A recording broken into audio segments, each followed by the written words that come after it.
The Nintendo Gamecube might be one of the most underrated games consoles of the last 25 years, and despite being small in stature, the quality of its gaming library was writ large for everyone to see, and so what better way to celebrate its greatness than by looking at the best games ever to grace the console. Yet what is Mario without his Ouija? And so that's why I've roped in Jenny F's message from last week's video, which will become a fully fledged entry in this one. And if you want to be a part of next week's video, then have a think on what you'd pick as the scariest video game jump scare ever. Ooh, I'm getting chills. Or is that just because we're about to look at some stone cold classics found on the GameCube? Well, let's dive in and find out.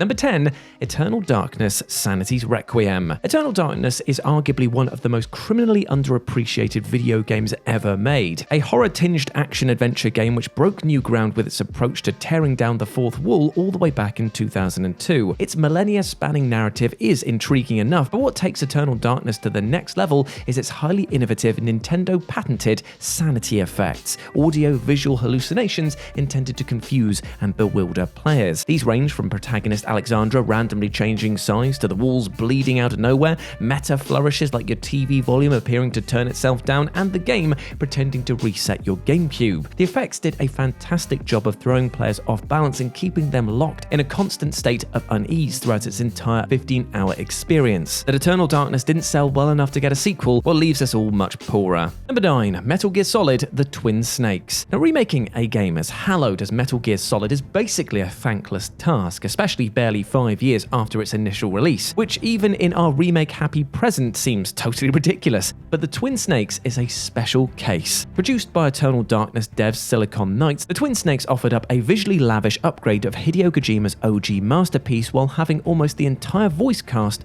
re-record their lines. But best of all, it implemented numerous quality-of-life gameplay upgrades from Metal Gear Solid 2: Sons of Liberty, such as improved AI and the inclusion of a first-person perspective. Though not everybody loved the Matrix-inspired new cutscenes directed by Japanese filmmaking legend Ryuhei Kitamura, and many felt that the first-person camera made the game too easy for its own good, this is still one of the most impressive glow-up remakes in gaming history. It doesn't erase or definitively improve upon the original in every respect, but as a bonkers, ambitious remix, it certainly scratches an itch. That it remains a GameCube exclusive all these years later, well, it only makes it that much more alluring. Number 8, Mario Kart Double Dash. Though something of a polarizing entry in the pantheon of the Mario Kart franchise, Double Dash is the GameCube's most purely fun racing game and one which brought some canny innovations to the hit franchise. First and foremost, having 2 riders per kart changed up the series' well-trod formula in a neat way, especially where co-op play was concerned, because having one player drive the kart while the other dealt with items made this one of the console's greatest party games. Though we haven't seen this mechanic return in any Mario Kart game in the 20+ years since, is truly baffling. Double Dash also boasts some of the series' most memorably off-kilter track designs, and the character and vehicle selections are hugely varied. Though it might ultimately feel a little content-light compared to the newer entries in the series, Double Dash remains a highly unique and distinctive installment. Number 7, Resident Evil 1 Remake. When discussing the greatest video game remakes ever made, it's simply impossible to leave Resident Evil out of the conversation. Even when played today, over 20 years after its release, Remake is still a staggeringly impressive achievement from a technical and visual standpoint. The phenomenal art direction basically making the PlayStation original look like a crude crayon scrawling by comparison. Gameplay-wise, it offered some welcome tweaks, such as rebalancing the difficulty, introducing the terrifying new Crimson Head enemies, reworking the puzzles, and even reconstituting areas and scenes from the original game. This is basically the blueprint for how to remake a game in a way that both honors it and near objectively improves upon it in every way that matters. While some missed the campy B-movie inspired charm of the original game in this more polished, self-serious remake, the trade-off is a game that is far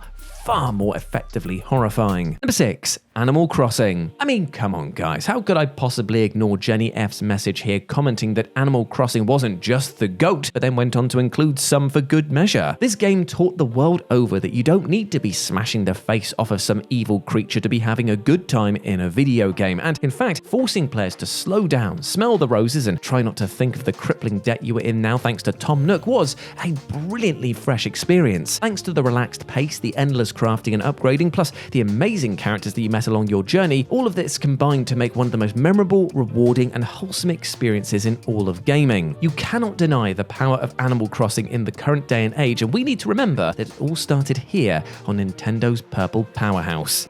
Number 5. The Legend of Zelda Twilight Princess. There are certainly those who feel that The Legend of Zelda Twilight Princess was an overcorrection to the polarizing response to the Wind Waker's cel-shaded visuals, but it nevertheless delivered on the promise of a dark and gritty Zelda game. Through its deliberate, some might say slow introduction, through to its mesmerizing dungeons, and the brilliant ability to transform Link into a wolf, Twilight Princess is far from the safe rebuke to the Wind Waker that some like to characterize it as. Forgive the slight awkwardness of the game being braced between two generations, releasing both on the Gamecube and Wii simultaneously, and this is a rich, bold offering that deserves special commendation for delivering arguably the series' best ever sidekick in the form of Midna. Twilight Princess remains something of a divisive Zelda game among the fandom, but as a farewell to the Gamecube era of Zelda games, it is an absolute corker.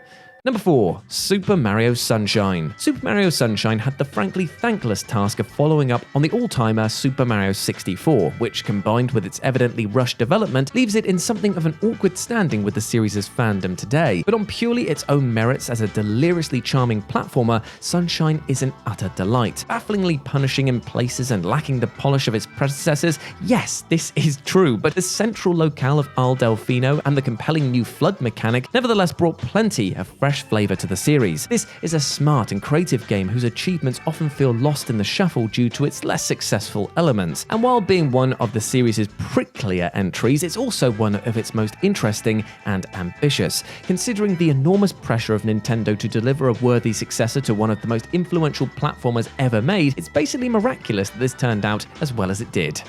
Number 3. Super Smash Bros. Melee. The GameCube's party game to rule them all, Super Smash Bros. Melee is embedded in the minds of millions of gamers for the many long nights that it had them playing with their friends in their formative years. So it's little surprise then that it was the GameCube's biggest selling game ever. More than just about any other game on the console, save perhaps for Mario Kart, Smash Bros. Was something basically anybody could pick up and have fun with. Such is the genius of its easy to play, difficult to master gameplay. If the N64's original game was an exceptional first effort, Melee improved upon it in basically every conceivable way. It felt snappier, deeper, more responsive, more intuitive, and better balanced. Until Ultimate came along on the Switch, this was the definitive Smash game and remains a vaunted fave amongst the competitive scene for a good reason, because it's almost as fun to watch as it is to play. Number 2. The Legend of Zelda The Wind Waker. For anyone who was actively following video games in 2002, it was basically impossible to ignore the controversy surrounding The Legend of Zelda Wind Waker, whose unexpected cel-shaded aesthetic rubbed a lot of players the wrong way. And while this kid-friendly art style ultimately led The Wind Waker to post disappointing sales, prompting Nintendo to make a more grounded pivot for Twilight Princess as we've discussed, time has thankfully been incredibly kind to this game. The visuals are eye-wateringly beautiful, the seaside setting further differentiates it from its franchise brethren, and the dungeon design is outstanding, and, well, that music is incredible. For anyone craving a break from the earthier aesthetic tones of the Zelda games either side of it, and a reminder that gamers can be a terribly closed-minded bunch prone to being proven wrong by history. And number 1, Metroid Prime. And finally, there is no two ways about it. Metroid Prime absolutely frickin' rips, and it is the definitive GameCube game in my opinion. The Metroid series' 8-year hiatus finally ended with this bold reinvention of the iconic IP, which was the first to feature 3D graphics and a first-person perspective. To call these swings a resounding success is quite the understatement, as Metroid Prime is a masterpiece of level design and atmosphere that serves as one of the most brilliantly radical reinventions of any dormant IP in the medium's history. To take exploration and first-person shooter mechanics and meld them together so seamlessly was virtually unheard of in 2002, and yet Retro Studios made it feel like it was the most natural marriage imaginable. While the pre-release skepticism surrounding Prime's release absolutely made sense within the context, there were few, if any, doubters once the game hit storefronts. It proved beyond any doubt that shooters didn't need to be generic brainless blasting galleries, they could aspire to be genuinely thoughtful and envelope-pushing. And there we go, my friends, those were the 10 greatest GameCube games ever made. I hope that you enjoyed that, and let me know what you thought about it down in the comments section below. And if you want to be part of next week's video, have a think about what you pick as the scariest video game jump scare ever. Woo! Ooh. Yeah, let me know down below. And if you want to follow me on the social medias, I'm over on AX and Instagram, where it's at RetroJ, but the O is a 0. Hope to see you over there, my friends, and I hope you're treating yourself well. But until then, as always, I've been Jules. You have been awesome. Never forget that, my friend. I'll speak to you soon. Bye.